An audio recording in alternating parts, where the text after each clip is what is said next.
Between June 1944 and January 1945, my granddad served as an artilleryman on the Western Front. For years he's regaled the family with stories of narrow escapes. This piece of shrapnel got straight through and burned a hole straight through me head. Extraordinary sights. And George went to sleep and he froze.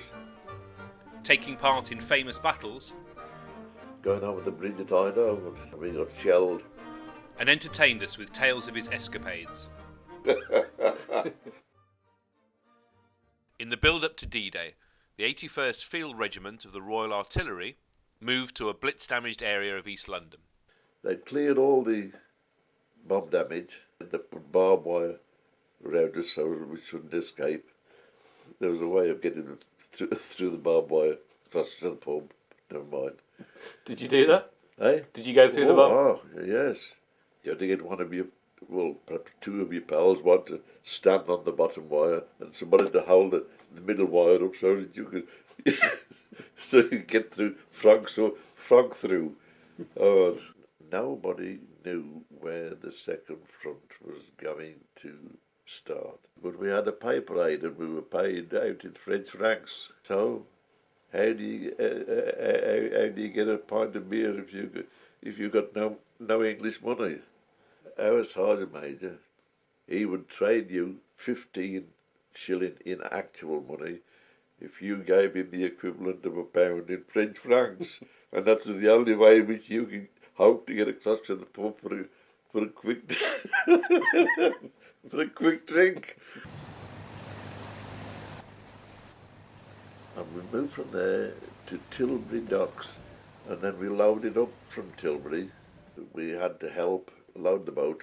We moved down the channel until we were about 4 miles off France, and then we had to transfer to the landing craft. And oh, the swell on them and bobbing up and down. Oh God!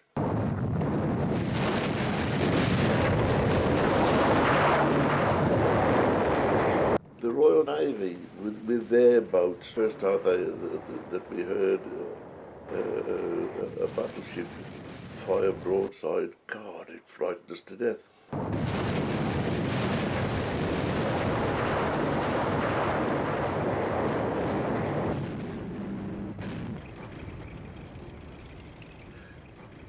I went ashore with an American half-track.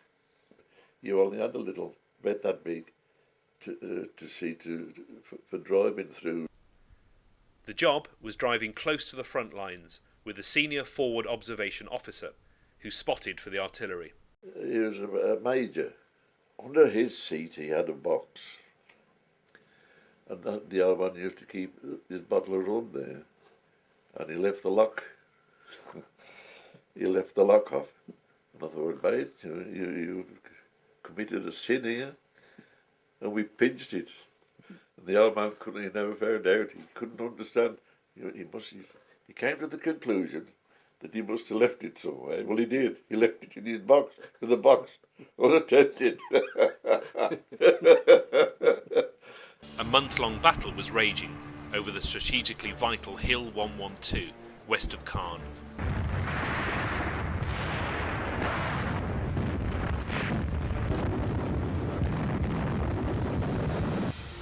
Grandad had to drive the Major close to the front lines.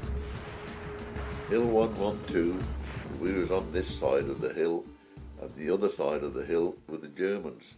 You could tell a German 88. You could hear them, you couldn't see them, they went that fast. And you could always tell the Nebelwerfers, as it got nearer to you, they used to start to scream. But you used to love to hear the scream. Because when you heard the scream, it just passed you.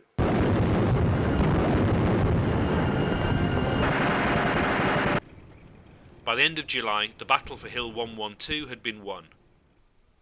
I've never seen a place so flattened. The bombing and the shelling, it was virtually obliterated off the map. By the middle of August, the German 7th Army was in full retreat, and the Allies were trying to trap them in the so-called Falaise Gap. And they rocket bombed this gap. Oh, the Germans, they lost hundreds of casualties there, and vehicles. I'd say we had an absolute tragedy, a bird's eye view.